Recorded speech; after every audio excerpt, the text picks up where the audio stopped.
Você já se perguntou como que o deficiente visual sabe que o ônibus que está se aproximando é o da sua linha?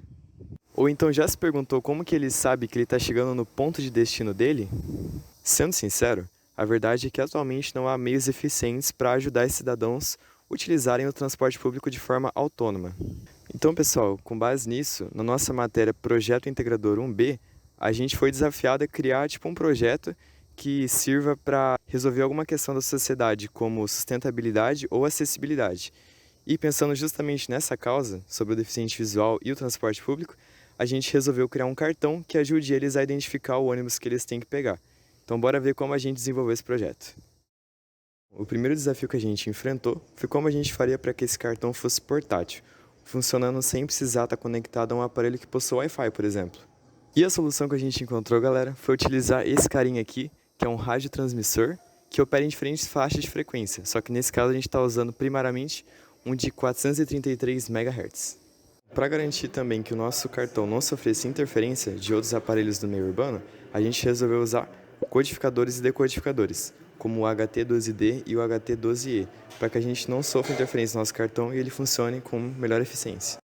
Então, galera, inicialmente uma das nossas propostas do projeto também foi desenvolvê-lo sem utilizar microcontroladores, como o Arduino e o ESP, pensando justamente em aproveitar mais o conhecimento que a gente recebeu na matéria de circuitos digitais, utilizando codificadores, decodificadores, portas lógicas e afins. Então agora eu vou fazer uma demonstração para vocês aqui como a gente desenvolveu esse projeto. Partindo agora para uma parte mais teórica do vídeo, depois de toda essa formulação inicial das nossas ideias, a gente precisava agora de uma maneira de tornar tudo isso mais claro, ou seja, desenhar o nosso projeto. Então, depois de ler muitos datasheets e pesquisar sobre maneiras de como implementar esse circuito, utilizando o aplicativo EasyEda, a gente conseguiu chegar a um esquemático sobre como a gente vai produzir esse circuito, e eu vou apresentar ele para vocês agora. Bom, pessoal, o que vocês estão vendo agora na tela é uma representação esquemática do nosso projeto. Vale ressaltar que antes dessa versão final, houveram mais outros dois modelos. No entanto, após trabalhar em como melhorá-la, a gente chegou a essa versão final, mais bem elaborada. Nesse sentido, agora eu farei uma explicação sobre essa representação esquemática para que vocês consigam compreender o funcionamento desse circuito e vocês perceberão que a ideia lógica por trás desse projeto não é nada difícil. Inicialmente, então, vamos analisar os transmissores.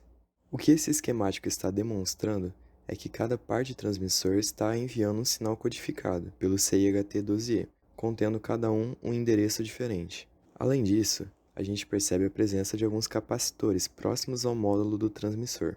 Cada um dos três capacitores foi empregado com uma função específica. O capacitor de 10 nanofarad foi empregado para reduzir o ruído presente na alta faixa de frequência. Já o 100 nanofarad foi aplicado para reduzir o ruído na faixa média de frequência. E por fim, mas não menos importante, o capacitor eletrolítico de 100 nanofarad foi aplicado para reduzir o ruído na alimentação do módulo, que é algo que influencia muito.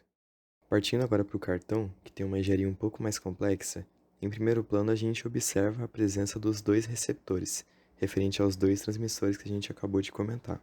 Dessa maneira, o sinal recebido por cada receptor vai para o seu respectivo decodificador, onde o sinal será interpretado de acordo com o endereço.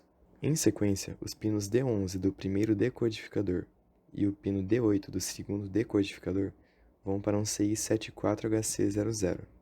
Esse CI nada mais é do que um conjunto de portas NAND. A partir disso, caso os dois pinos que eu acabei de comentar estejam em nível lógico alto, ou seja, estão recebendo os dados do seu respectivo transmissor, isso fará com que a saída 1Y da porta NAND vá para nível lógico baixo, disparando o CI NE555. O NE555, por sua vez, é um multivibrador que opera em diferentes modos. Nesse caso, ele está operando no modo monoestável não redisparável, ou seja, um timer não redisparável. Então, quando o seu pino trigger vai para nível lógico baixo, a contagem do timer é disparada. Contagem essa que é modulada pela presença de capacitores e resistores, os quais, nesse caso, estão setados para uma contagem de aproximadamente 30 segundos. Isso implica que o pino output fica em nível lógico alto durante esse intervalo de tempo. Sinal esse que tem como propósito ativar um buzzer ativo, identificado no esquema como buzzer 1. E a utilização do transistor BC547 foi uma adaptação que tive que fazer, pois a saída output não libera corrente o suficiente para que o buzzer funcione num volume adequado.